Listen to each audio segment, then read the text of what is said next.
Hey, what's up everyone? Today we're going to learn what you need to know in order to buy a home in Mexico. I'm Risa Morimoto, your host, and you're watching Modern Aging, where we chat about innovative and holistic ways to care for one another as we age.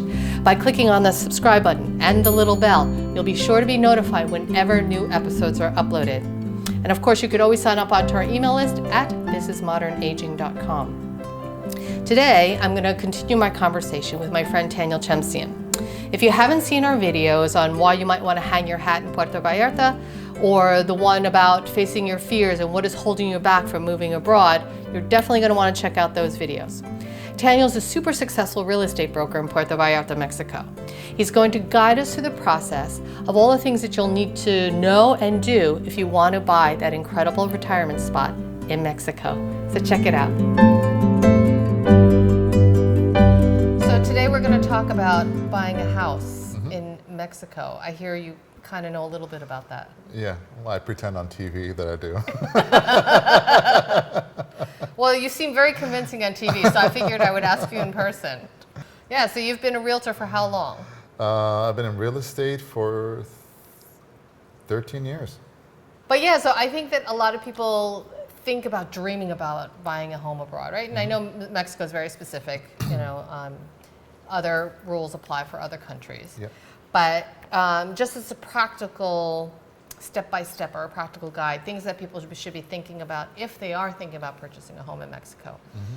What are some of the recommendations? What are some of the things that you suggest that people should definitely know beforehand? Okay. Well, in Puerto Vallarta, there are a lot of brokerages that are owned by Americans and Canadians, and we've kind of elevated the standard of the business. So if you're a foreigner from the States or Canada per se, you'll probably see some similarities in our purchase-sale agreements. One of the big differences is that for a foreigner to acquire a property along the coastline, which is called the restricted zone, in Article 27 of the 1917 Mexican Constitution, it prohibits foreigners owning properties in the restricted zone. The restricted zone is 62 miles from the U.S. and Central American border and 31 miles from the coastline, Pacific and on the Atlantic side. So in these regions, the title has to be held in a real estate trust, which they established in 1973. The Mexican government figured that they're missing out on some foreign investment opportunities, so they established a real estate trust with a Mexican bank. And the trust has a term of 50 years, which you could renew, where the buyers, let's say such as yourself, would be the primary beneficiaries of the trust. And then you could have your substitute beneficiaries. So let's say if you have kids or other family members or friends you want to add as a substitute. So they're going to inherit the property in a sense. As of now, there is no inheritance tax in Mexico, which is great.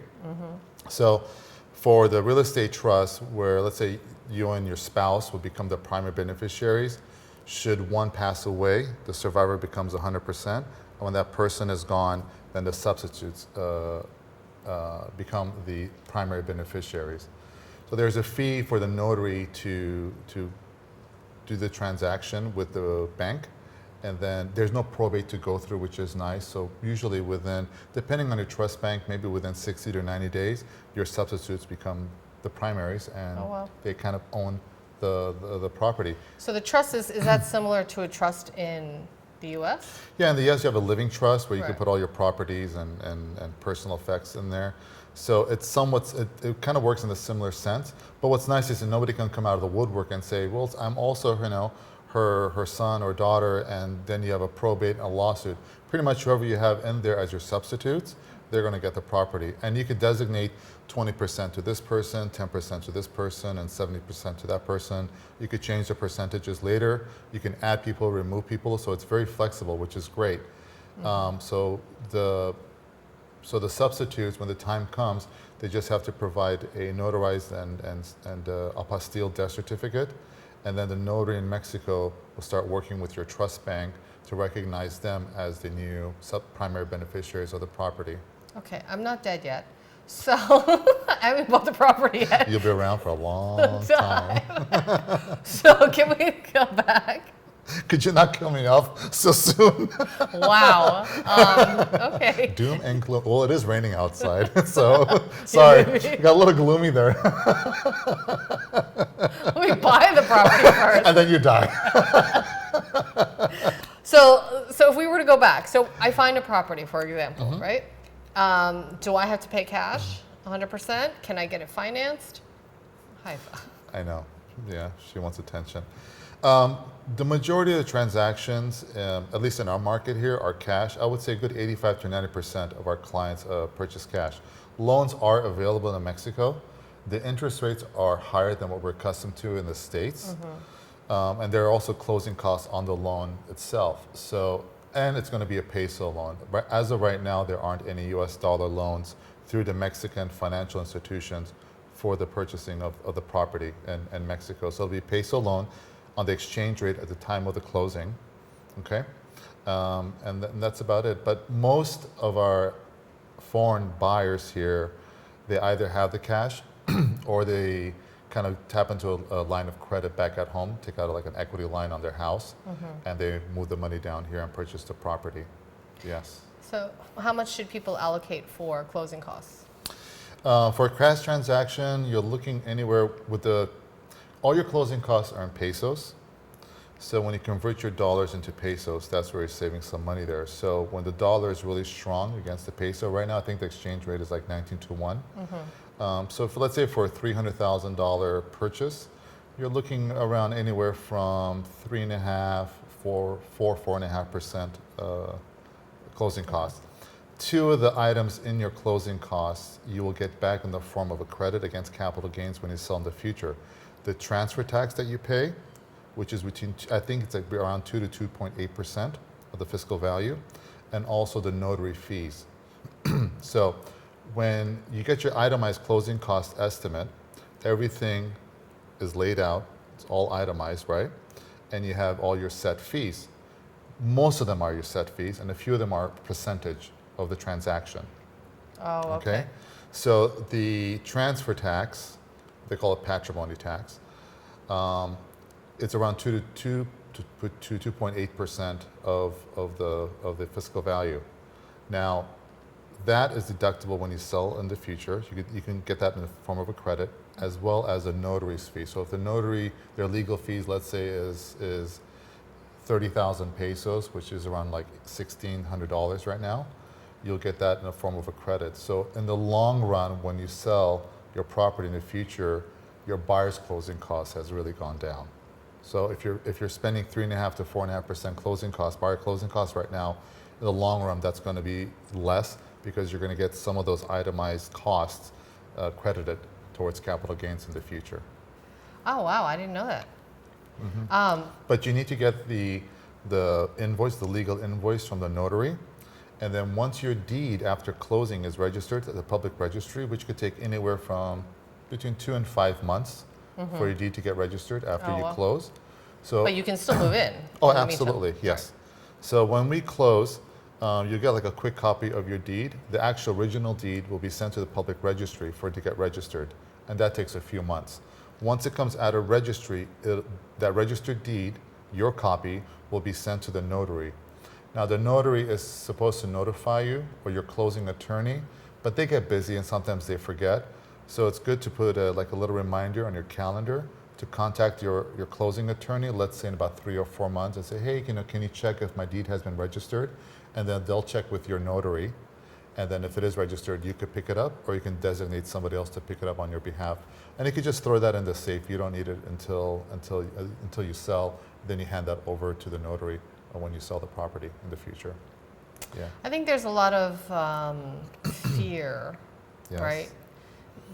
Not only buying in a city that you don't know, but it's also in a country that you don't know, and people you don't know, using an agent you don't know, and that sort of thing. Yes. Are there any tips that you advise people to kind of be aware of? Like, people may not even know that they're heading into a scam, right?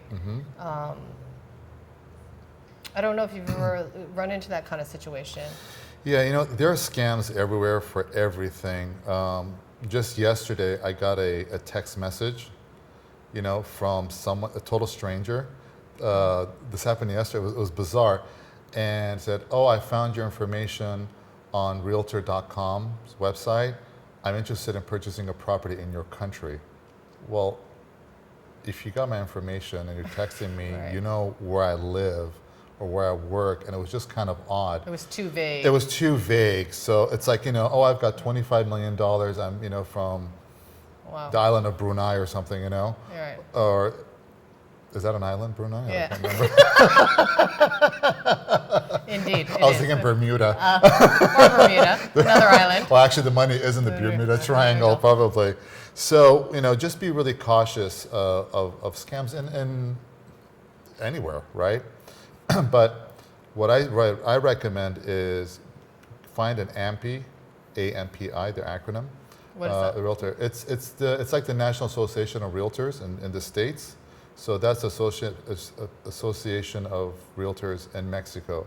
Find an AMPI agent, and I would work with them because they have to abide by certain code of ethics and rules, and they go through training throughout the year. Oh. So that's very important. As of right now, you don't have to be licensed in Mexico. I think some states are pushing towards that. I think at some point in the near future, that will be a requirement, but as of right now, you don't. So, even your cab driver can try to sell you real estate. So be really cautious who you're working with. Make sure they're an AMPI agent, and maybe, interview some of their past clients. I've also seen people asking questions on social media, on different blogs. I'm thinking of purchasing in Puerto Vallarta. Is there anybody you recommend? There'll be a whole bunch of lists, and maybe make a few phone calls and interview a few agents. I just ran across a friend of mine and the first agent that she worked with said, so send the money deposit to our account. Well, no, we use escrows here as well in Vallarta. So sending the money directly to the realtor, that should be a red flag right then and there. Mm-hmm. And thank God she didn't do it because she's a real estate agent back in the States, and she just kind of thought that was kind of fishy. So in our purchase sale agreements. But somebody might not know that otherwise. Somebody might know that. No, they just assume, okay, that's the way it is, and not doing their due diligence and research and kind of investigating it to find out that that's not how things are done here. And that should be a red flag right off the bat. A lot of the developments pre-construction, the money is going to the developer, okay, because it's a cash transaction, and they're receiving payments in installments when the foundation is done or at a certain, time frame, Mm-hmm. A certain month at such and such date. But if you're going to purchase pre-construction or resale, get an attorney, have them review the documents to make sure it's a legitimate corporation, like the developer, okay? They've got the money, or they have access to the money, like they're getting a loan. Is all the construction money coming from sales. So those are things to look into and make sure that you're totally comfortable and you make a wise decision moving forward, and not just trust anybody just out on a whim and just wire money over. So you also do need to hire an attorney. It's advisable, and we work with a lot of attorneys in my office. There are a lot of great law firms and attorneys, and they're all fully bilingual, so you're not going to feel like, how am I going to communicate with them, right? That's awesome. And they work with a lot of big notaries in town, so that's really important. And a notary, and I don't know if you know this, but a notary in Mexico is not like a notary back in the States, where just anybody can be a notary in the States. Next to a gas station, you go somewhere, they stamp it, it's notarized, right? Right. In Mexico, a notary is appointed by the governor of that state. So they're an attorney, has a law firm that's at least 35 years of age and has worked for a notary's office for a minimum of 3 years. Oh, wow. So they kind of have like the authority of a federal judge. So whenever you're transferring title, it's always done at the notary's office.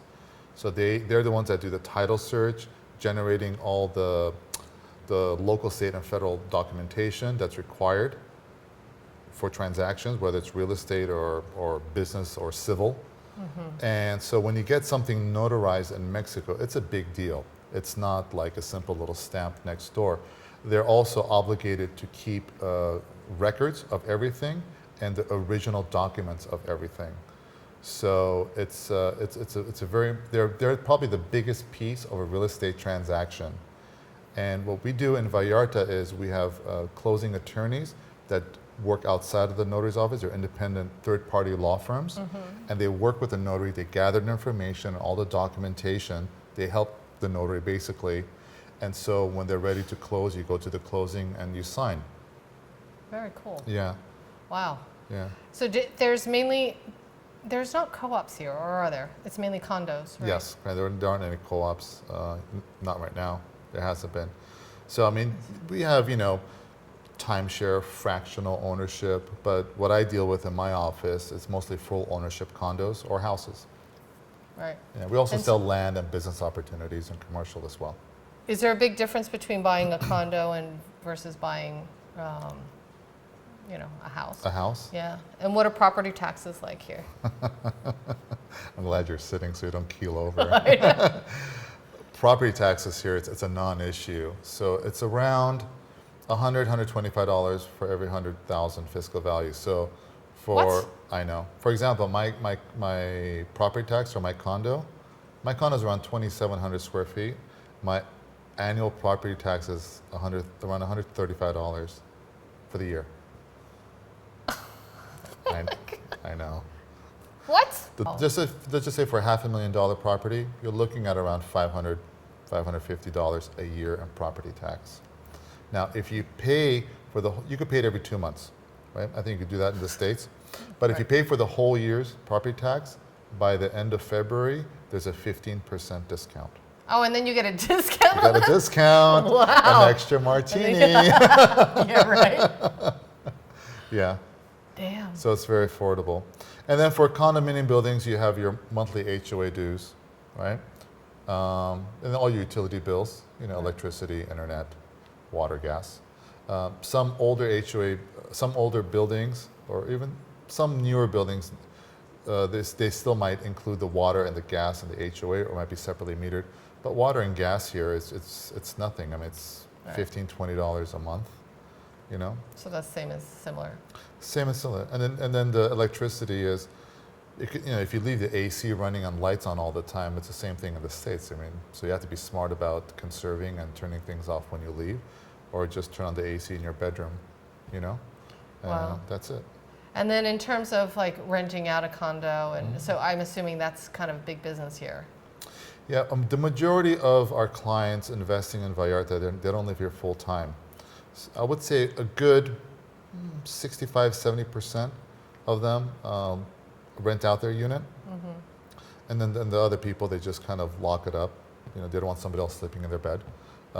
Or they don't need to generate that rental income to pay for their carrying costs. Whereas other people, they do need that income to subsidize the carrying costs of the HOA, you know, and all the utilities and maid and everything else. So it kind of depends on where you're at. Right. You know, if you need to rent it out or you don't. Right. Yeah. Right. That's awesome. Any other suggestions or anything else that you feel like people should really know before making a purchase down here? Well, the purchase sale agreement is pretty standard. So just like in the States, you know, once the offer is agreed upon by both parties, you put 10% into escrow. The balance 90% gets wired into escrow, maybe about 4 days to a week prior to closing. And then typically the buyer's closing costs, you send a deposit directly to the notary or the closing attorney, okay? So they can start the closing process. And then the balance of the closing costs, typically you just wire it into escrow along with the 90%. And then you have... How long does that process take? So if the seller is a foreigner that has a real estate trust and the buyer is a foreigner who's going to need a real estate trust, if everybody submits their paperwork in time and puts down the deposit, you're looking anywhere from 45 to 60 days to close, okay? Some trust banks are faster than others, and some aren't. So, and if the seller has a mortgage on the property, then that kind of adds more to the timeline. So you have to, but let's say it's a cash transaction, foreigner to foreigner, you're looking at around 45 to 60 days to close. Now, if the seller is a Mexican national and the buyer is a foreigner, you can sometimes close sooner. So it could be maybe 30 to 45 days. Yeah, because you're not dealing with the seller. The seller doesn't have a trust bank. They own the title directly under their name. Right. So then you have contingencies in the purchase sale agreement. You do a home inspection. If it's a condominium association, you could review the financials, the rules and regulations, the condo regime, the bylaws, doing a photographic inventory, which I strongly suggest doing a photographic inventory when it says, oh, everything is included. That's not good enough. You don't remember what the artwork looks like, you know, or what kind of chairs did it have, and they could swap things out, or things can break, or it's all of a sudden missing. What I suggest is doing a photographic inventory. So the listing agent should do that, an itemized photographic inventory. The seller signs off on it, the buyer signs off on it, so there's no doubt what's staying in the unit. Wow, good. So you don't have any problems down the road. Right. Yeah, that's really important as well. Right. And do you have inspectors? I guess is that what the notary does, or what? No, we have home inspectors. Usually the buyer's agent probably has a list of home inspectors they've worked with, and they'll check with one of them to see if they're available and what they charge. Home inspection, depending on the size of the unit, how many square feet it is, it could be anywhere from $200 to $700, you know. If it's like a 10-bedroom villa, it's going to cost more versus like a 2-bedroom, 1,100 square foot condo. Right, Yeah. right. Another interesting thing, which is different than in the States, is that if the owner has an employee, let's say a maid, that they're paying directly, they need to liquidate that employee at the labor board because the employee is tied to the property. So let's say you have a maid that you're paying, you've had this maid for 3 years, for example. She comes once a week. So you hire an accountant or an attorney, okay, to go to the labor board and do the calculation, how many years they've worked for you, what's their current salary, okay, and then they'll do the liquidation, okay, so all the benefits they've accumulated, dollar figures, peso figures, basically, okay, and then you need to pay off, it's kind of like their severance in a sense, yeah, right. But it has to be done at the labor board. That's very important because then the maid will go to the labor board and your accountant or your property manager or attorney will meet them there. They give the money to the labor board employee, they count it, they give it to the maid, she signs a letter, it gets stamped, it gets processed. So that maid, it's really to protect the buyer. So when we close, at the closing, the buyer will receive that labor letter that the maid's been paid. So if that employee comes knocking on the door one day and says, you still owe me money, well, I don't owe you money, I didn't hire you, but remember the maid is tied to the property. Now, if the employee is hired through a property management company, then we haven't had that problem. So the property management company will sign a letter saying the maid works for us, not for the owner, and we pay them. So it's a different scenario there. Wow, it's called a finiquito. Finiquito. Finiquito, almost like finito, huh? But in a cute way. In a cute way, yeah, very cute. Well, you have this buying guide. And yes. This is available online? Yeah, so we have this buyer's guide. People can email me, I can send it to them. It's Taniel@timothyrealestategroup.com.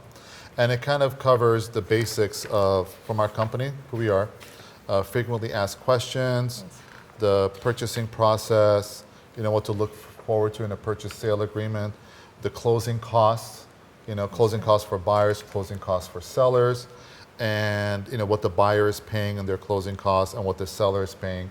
So everything is very clear. So there's total transparency, and that kind of helps. Yeah, for sure. You have a better understanding of what you're getting yourself into, and this kind of might help you. Oh, you know what? That kind of brings up a point. You might have some questions that come to mind that you didn't think of before. Right. It's very helpful. Yeah, and it's free. That's awesome. Yeah. And what's your website? My website is TanielChemsian.com.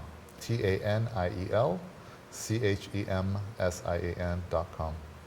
Awesome. Yeah. So if they have any questions, they could just email you or whatever. They could email me, sure. Just visit my website and I'll answer their questions. Truthfully. Truthfully, yes. Sincerely and timely. Or else you'll hunt me down. That is true. We'd love to hear your thoughts, so feel free to leave a note in the comments section below.